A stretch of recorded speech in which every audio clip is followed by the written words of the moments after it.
നീ, അതായത് യു. അപ്പോൾ ഇനി നമ്മൾ പഠിക്കാൻ പോകുന്നത് നീ എന്നുള്ളത് തമിഴിൽ എങ്ങനെയാണ് പറയേണ്ടത് എന്നുള്ളതാണ്. തമിഴിൽ നീ എന്നുള്ളതിനെ നീ എന്ന് തന്നെയാണ് പറയുക. അത് എഴുതേണ്ടത് ഇങ്ങനെയാണ്.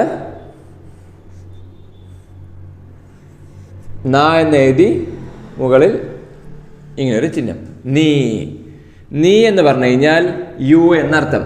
തമിഴിൽ നീ എന്ന് പറഞ്ഞു കഴിഞ്ഞാൽ മലയാളത്തിലും നീ എന്ന് തന്നെയാണ് അർത്ഥം. ഒന്നുകൂടെ നോക്കാം. ന എന്ന് എഴുതി മുകളിൽ വള്ളി, നീ. നീ എന്ന് തമിഴിൽ പറഞ്ഞാൽ മലയാളത്തിലും നീ എന്ന് തന്നെയാണ് അർത്ഥം. ഇംഗ്ലീഷിൽ യു. അപ്പോൾ യു എന്നുള്ളതിനെ തമിഴിൽ എന്താണ് പറയുക?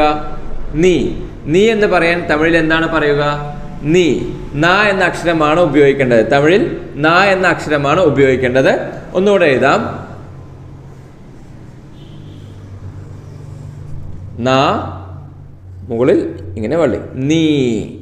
നീ. തമിഴിൽ നീ എന്ന് പറഞ്ഞാൽ മലയാളത്തിൽ നീ എന്നർത്ഥം. തമിഴിൽ നീ എന്ന് പറഞ്ഞു കഴിഞ്ഞാൽ യു എന്നാണ് അർത്ഥം.